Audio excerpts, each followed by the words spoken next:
Por favor, abran sus Biblias en el libro de Génesis, capítulo 45, y vamos a leer del versículo 4 en adelante. Para todos una cordial y muy afectuosa bienvenida. Entonces dijo José a sus hermanos: acercaos ahora a mí. Y ellos se acercaron. Y él dijo: yo soy José, vuestro hermano, el que vendisteis para Egipto. Ahora pues no os entristezcáis, ni os pese de haberme vendido acá, porque para preservación de vida me envió Dios delante de vosotros. Pues ya ha habido 2 años de hambre en medio de la tierra, y aún quedan 5 años en los cuales ni habrá arada ni siega. Versículo 7. Y Dios me envió otra vez, Dios que me envió delante de vosotros para preservaros posteridad sobre la tierra y para daros vida por medio de gran liberación. Y por favor lean conmigo el versículo 8, el versículo que sigue, léalo conmigo. Así pues, no me enviasteis acá vosotros, sino Dios, que me ha puesto por padre de Faraón y por señor de toda su casa y por gobernador en toda la tierra de Egipto. Vuelve y lea la primera parte de ese versículo 8. Regresen al versículo 8. La primera parte, léanla conmigo. Le dice José a sus hermanos: así pues no me enviasteis acá vosotros, sino Dios. Mis hermanos, la Biblia dice que Dios le dio a José varios sueños, a través de los cuales Dios le mostró a este muchacho lo que llegaría a ser un gobernador o un rey o un príncipe, una persona de autoridad. Exactamente, Dios no le dijo en qué se iba a convertir, pero sí le dijo que llegaría a ser alguien de autoridad, y que su familia, tanto sus hermanos como su padre y su madre, llegarían a postrarse delante de él. Tampoco Dios le mostró en dónde se convertiría en una autoridad, pero Dios le dijo, Dios le habló claramente a través de esos sueños lo que él llegaría a ser, en lo que él se convertiría. Y yo sé que la mayoría han leído la historia, ¿verdad? En Génesis 37. Ok. Ahora, la Biblia dice que José era amado por su papá, por Jacob. Y ese amor de Jacob hacia José se ve reflejado en la túnica de colores. Dice la Biblia que era tanto el amor de Jacob hacia su hijo José que le hizo coser una túnica de colores. Esa túnica, hermanos, de alguna forma realzaba a José. ¿Sí? A donde quiera que José iba, él hacía la diferencia por esa túnica, hermanos. La túnica reflejaba el amor de Jacob hacia su hijo.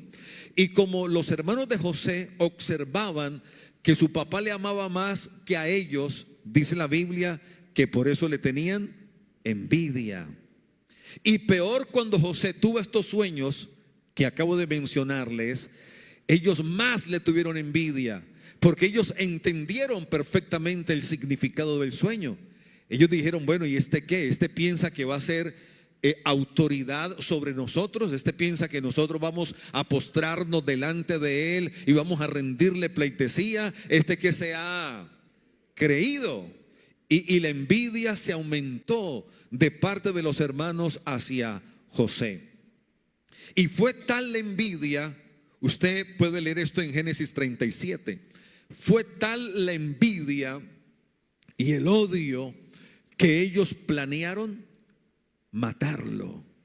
Ellos planearon quitarle la vida y comienzan a maquinar cómo deshacerse de su hermano José.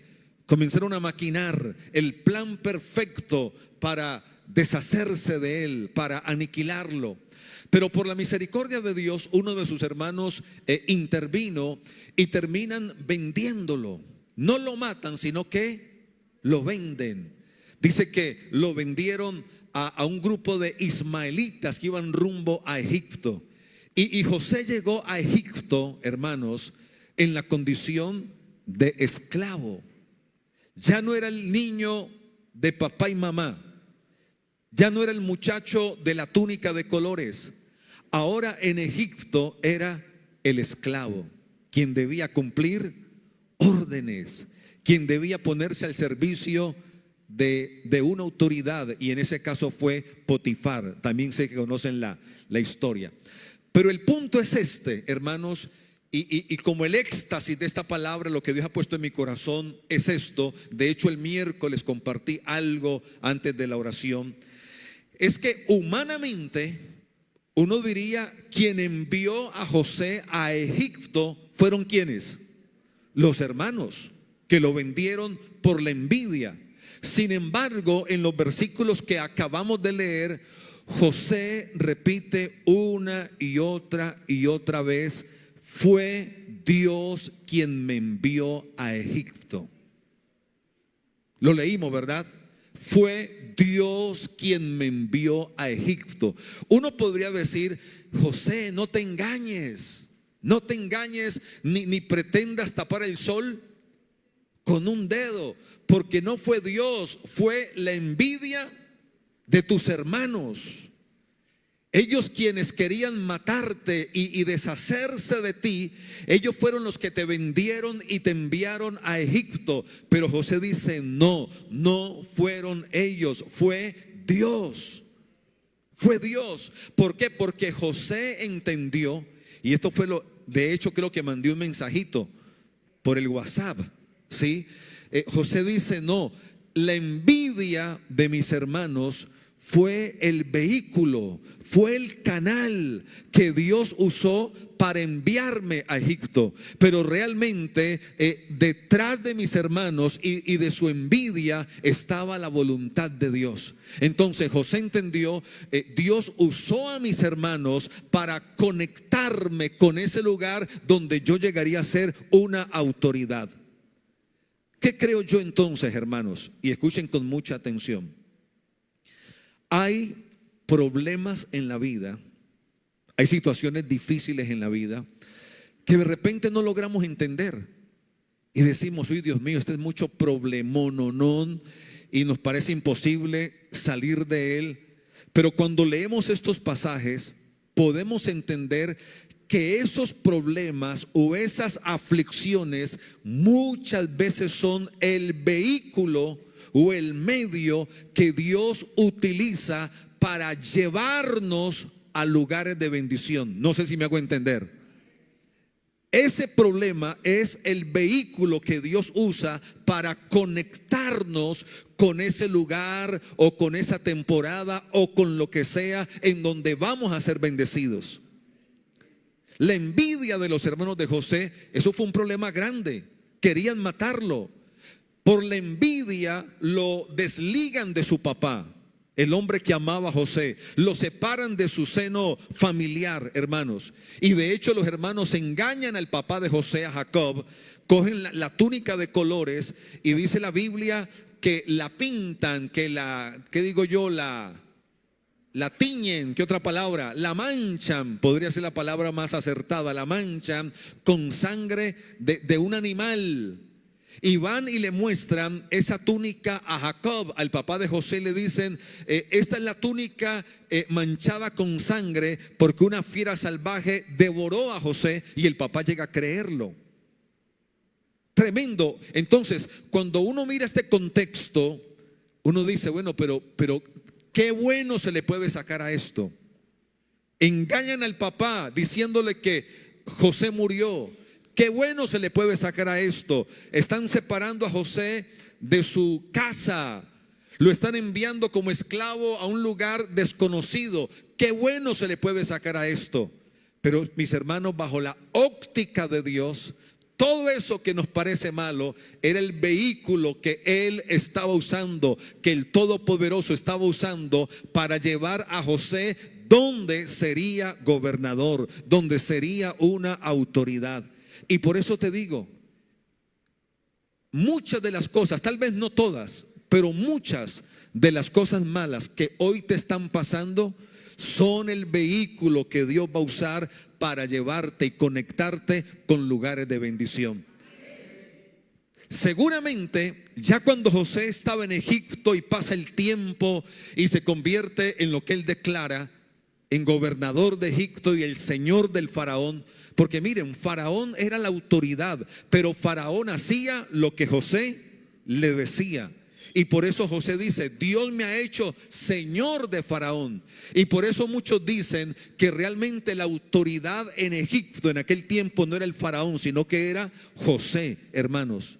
Y seguramente al cabo de los años, porque lo que se cree es que desde el momento que José tiene los sueños hasta el momento en que se convierte en autoridad, más o menos transcurren entre 13 y 15 años. Entre 13 y 15 años. Entonces, creo yo que al cabo del tiempo, cuando transcurren esos años, yo creo que José dijo, ahora entiendo por qué Dios permitió que mis hermanos me vendieran y yo llegara a Egipto como esclavo. Ahora entiendo por qué Dios de alguna manera permitió que yo llegara a Egipto. No, hermanos, en clase ejecutiva, no en alfombra roja, como nos gustaría llegar, ¿sí o no, hermanos? Sino que llegó humanamente, tal vez en las peores condiciones, pero finalmente llegó. Así que yo quiero que usted hoy se vaya con esta palabra en su corazón, de que los problemas que usted hoy está enfrentando, aunque te estén sacando lágrimas, aunque estén causando estragos en tu vida, pero muchas veces esos problemas son el vehículo que Dios está usando y va a usar para conectarte con tu destino de bendición. Amén. Dele un aplauso al Señor.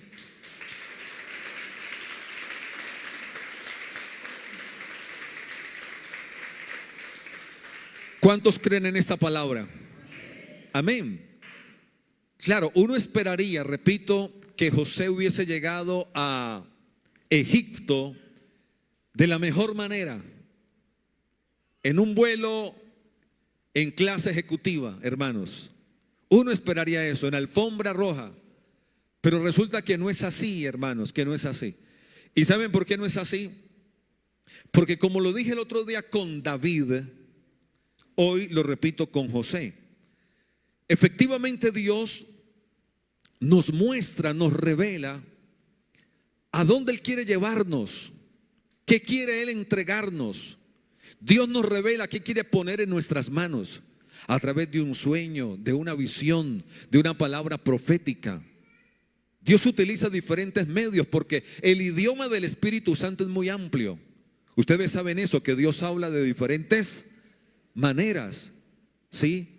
A Pablo dice la Biblia que le habló a través de una visión, a José a través de los sueños, pero a veces habla, como aprendimos de Zorobabel, a través de una profecía. ¿Se acuerdan que les enseñé eso? El Espíritu Santo habla de diferentes maneras y Dios te muestra lo que va a pasar. Eso es una visión. Una visión es como un pantallazo del futuro, como cuando va a salir una película y ¿qué muestran? ¿Cómo se llama ese pedacito?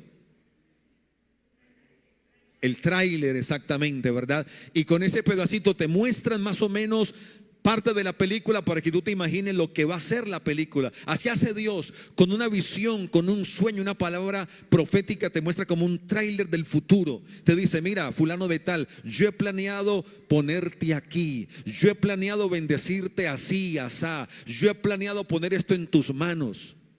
Pero hay una palabra clave, diga procesos. Pero con ganas, procesos. Y ay, hermano, eso es fácil decirlo yo, pero vívalos. Se lo digo yo, en los procesos usted pierde peso, usted queda flaco, hermano. Hay procesos que usted queda de muerte, hermano. Sí, pero diga, son necesarios. Más fuerte, son necesarios. Porque en los procesos Dios nos forma. En los procesos Dios quebranta muchas cosas en nosotros. Los procesos. Ahora, los procesos no están diseñados para destruirnos, están diseñados para que aprendamos algo, para que aprendamos algo. Entonces, más o menos transcurrieron entre 13 y 15 años entre el momento que José tiene el sueño o los sueños y el momento en que es puesto como autoridad en Egipto. Ahora, hemos hablado parte de esto en prédicas pasadas. Mencionemos 3 lugares importantes por los cuales pasó José. Número 1, por la cisterna. Los hermanos lo toman y lo echan. ¿En dónde? En la cisterna, exactamente. Ahora, como dije el otro día, una cisterna moderna, o no moderna, perdón, una cisterna de acá, de nuestra tierra, es distinta a una cisterna de allá del Medio Oriente. ¿Cómo así, pastor? Porque usted aquí abre un hueco de 1 metro de profundidad o 1,5 metros y ya encuentra agua. En el Medio Oriente, ¿cuánto hay que cavar? Hermano, 15 metros, 20 metros. Son cosas supremamente profundas. Es muy distinto. Y José fue echado en esa cisterna, hermanos. Allá cayó, dice la Biblia. Allá lo tiraron. Un hueco seguramente húmedo, maloliente y oscuro. ¿Qué aprendió? ¿Qué tuvo que aprender José en la cisterna? Entre tantas cosas, a poner su mirada en Dios. Porque en la cisterna no había nadie humanamente hablando. En la cisterna ya no estaba Jacob, su papá, para defenderlo, menos sus hermanos que querían matarlo. En la cisterna ya no tenía la túnica de colores. En la cisterna, humanamente, ¿cómo estaba? Humanamente, solo. En la cisterna, humanamente, José estaba solo. Y hay momentos en la vida en que Dios va a permitir que quedemos solos, o que usted se sienta solo. Es una cosa rara. Usted puede estar rodeado de mucha gente, pero van a haber momentos en que Dios te haga sentir solo. Van a haber momentos en que usted le timbre a medio mundo y nadie le conteste. Pastor, te timbré como 10 veces. No vi, hermano. ¿Nunca le ha pasado así a usted? Que hay gente que te dice te timbré y usted nunca vio nada. Hay momentos como que Dios lo ciega a uno para que uno no vea llamadas de nadie. Señor, ¿por qué nadie me contesta? Porque esta es tu temporada de cisterna. Nadie te va a contestar. Perdóneme que lo diga así. Nadie te va a parar bolas. Nadie. Ni la gente que siempre te oía. Nadie. ¿Por qué? Porque en esta temporada te voy a obligar a colocar solamente tu mirada en mí. En esta temporada voy a enseñarte que hay momentos que el único que puede ayudarte soy yo. No hay nadie más. Tremendo, ¿verdad? Cuando José miraba en la cisterna hacia abajo, ¿qué veía? Lodo, me imagino yo. Hacia los lados, las paredes de tierra. En el único lugar que veía algo era ¿dónde? Hacia arriba, hermanos. La cisterna es un lugar diseñado para que usted aprenda a levantar la mirada y la ponga en el Dios Altísimo. Diga procesos. Sí, hay momentos en los cuales uno pide ayuda y la gente corre para ayudarte. Te llega auxilio de todas partes.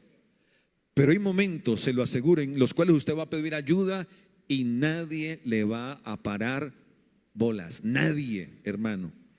Ahora, no se cargue con nadie. ¿Por qué? Porque es Dios. ¿Es quién? Es Dios. Es Dios enseñándote a poner su mirada en Él. Procesos.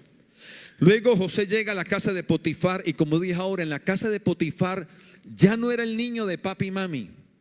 Porque José en la casa de Jacob era el niño de papi y mami, que hablaba y el papá corría.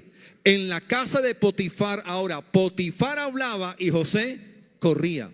Todo cambió. Se lo repito. En la casa de Jacob, José hablaba y Jacob corría, porque era el hijo de papi y mami, el niño consentido.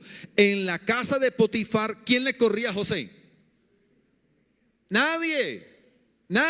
¿Por qué? Porque ahora era un esclavo. Ahora él era un hombre sujeto a órdenes. Ahora Potifar hablaba y José tenía que correr, hermanos. Esas son temporadas donde Dios nos enseña a servir. Nos somete a autoridad. Y yo siempre he dicho esto: todo aquel que quiera ejercer autoridad, primero tiene que aprender a someterse a la autoridad. Le repito, todo aquel que quiera aprender a ejercer autoridad, primero se tiene que someter ¿a quién? A la autoridad. Por eso esa gente que nunca se somete a nadie, difícilmente llegarán a ser autoridad, difícilmente, porque esto es un proceso. José se iba a convertir en una autoridad en Egipto, en gobernador, pero primero tuvo que aprender a someterse a la autoridad, tuvo que aprender a cumplir órdenes. Ahora, yo pienso, hermanos, que hubo órdenes de Potifar que a José no le gustaron. Hay órdenes que son fácil y placenteras de obedecer, pero hay órdenes que cuando se dan uno dice: pero ¿para qué carajo voy a hacer eso? Como que uno no le encuentra sentido a esa orden tan pendeja de ese patrón. Pero si usted es sabio, la cumple, porque es parte del proceso de formación. Le repito, José ya no era la autoridad, o no era el niño bonito, sino que ahora era el criado. Otra palabra, era el esclavo. ¿Cómo? El siervo, exactamente. Pero algo más, hermanos. José tuvo que aprender a administrar. Diga administración. Y yo dije en estos días, creo que fue el domingo pasado, que hablé de los 3 pilares de la economía. ¿Alguien se acuerda? Trabajar, administrar y dar. Esos son los 3 pilares de las finanzas. Trabajar, ahora trabajar con inteligencia, claro. Administrar con sabiduría y dar con generosidad. Amén. Y José, aquí en la casa de Potifar, tuvo que aprender a administrar. No era lo propio, pero tenía que administrar. ¿Por qué? Porque José en la casa de Potifar fue nombrado mayordomo de todo lo que tenía Potifar. Ahora, una cosa interesante y que yo he dicho en varias ocasiones, hermanos, es que uno debe entender que en la vida hay peldaños. Diga peldaños. Dios le mostró a José lo que José llegaría a ser: una autoridad. Pero antes de ser autoridad tuvo que ser mayordomo en la casa de Potifar. Esto es importante entenderlo, y yo lo he dicho en varias ocasiones, porque hay gente que se mete en la película, que Dios les muestra algo: tú vas a ser, en el campo nuestro, un gran evangelista que va a viajar por el mundo entero. Pero muy posiblemente antes de ser evangelista, de pronto Dios te pone de maestro de niños. De pronto, antes de ser evangelista, Dios te pone en la seguridad, o Dios te pone de ujier, ¿o no, hermanos? ¿Por qué lo digo? Pues mire el ejemplo de Felipe el evangelista. Felipe el evangelista, ¿qué fue primero? Dice que servía a las mesas. ¿Se acuerdan de eso o no? Entonces José, antes de ser autoridad en Egipto, fue mayordomo en la casa de Potifar. Así que no menosprecie los peldaños.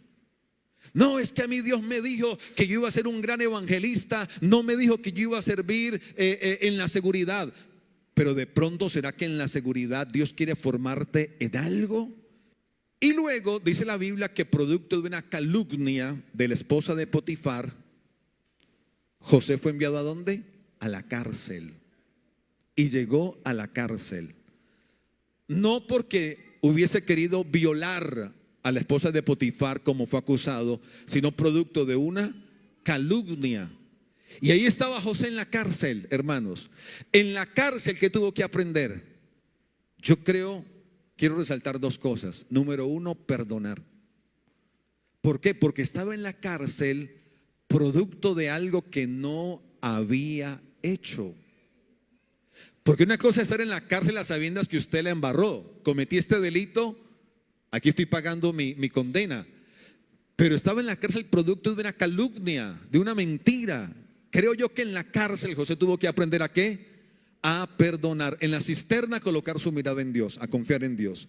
En la casa de Potifar a servir y administrar. En la cárcel a perdonar. Porque muchas veces van a pasarte cosas de las cuales nada que ver. Una calumnia, una mentira, lo que sea. Ahí tienes que perdonar. Pero algo importante, hermanos, en la cárcel algo se activó en José. ¿Y fue qué? El don de interpretar los sueños. Tremendo eso. ¿Se acuerdan que el panadero y el copero tuvieron sueños y José se los interpretó? O sea, en la cárcel hubo una activación en José. Hermanos, y muchas veces, escuche esto, muchas veces en los peores momentos Dios va a permitir que se active un don en usted. ¿Y qué pasa con eso, pastor? De que usted, aunque esté en su peor temporada, no deje de ministrar el don que Dios le ha dado. Porque ¿qué es lo usual? Que en las peores temporadas la gente, ¿qué hace con el don? Lo esconden, porque dicen: yo qué voy a ministrar estando aquí en la cárcel, estando en este problema, ¿qué voy a ministrar yo? Pero si usted lee la Biblia, por ejemplo, Pablo, estando en una isla llamada Malta, ¿se acuerdan? Después de un naufragio, en la condición de preso, dice que él oró por los enfermos y los enfermos fueron sanados. Pedro y Juan no tenían ni siquiera para dar una limosna. Y una limosna siempre es algo pequeño. Pero ¿qué dice la Biblia? Oraron por el cojo y el cojo fue sanado. O sea, gente que ministró el don en sus peores temporadas. Y en este caso, estando en la cárcel terrible, privado de la libertad, se le activa el don y le interpreta el sueño a este par de personajes. Entonces, en la cárcel, en las situaciones difíciles, hermanos, Dios permite que se activen los dones. No renuncie a ministrar el don que Dios le ha dado. ¿Sí me hago entender? No renuncie a eso. Y finalmente, ya para terminar, vaya a Génesis 50, por favor. Versículo 20. Vosotros pensasteis mal contra mí, mas Dios lo encaminó a bien, para hacer lo que vemos hoy. Lean lo que sigue: para mantener en vida a mucho pueblo. Déjeme terminar con esto. Si usted lee la historia completa, resulta que hubieron 7 años de hambruna violenta. Pero esa hambruna no solamente fue en Egipto, sino también en Canaán, la tierra donde vivía José con su familia. Pregunto, escúcheme con atención, pregunto: cuando José tuvo los sueños, ¿en ese momento había hambruna? No. ¿En ese momento alguien se imaginaba que iba a haber una hambruna? No. Pero Dios sí lo sabía. Y Dios, que es omnisciente y soberano, dijo: para tal tiempo se va a desatar una hambruna tremenda, de tal manera que hay que hacer algo. Hay que levantar a alguien para preservar a mi pueblo Israel, porque Jacob es Israel. Así que cuando yo leo esto, ¿yo qué puedo entender, hermanos? Que Dios se anticipó a lo que iba a suceder. Y por eso escogió ¿a quién? A José, para ponerlo como autoridad en Egipto, a sabiendas Dios que en Egipto iba a haber abundancia a pesar de aquella hambruna. ¿Esto qué me enseña, hermanos? Y con esto termino. De que Dios tiene control. Otra vez, que Dios tiene control de todo, es de todo, hermanos. Y cuando uno está de esta parte, uno no entiende. Pero cuando usted está del otro lado, entonces usted ya entiende. Usted ya comienza a atar una con otra.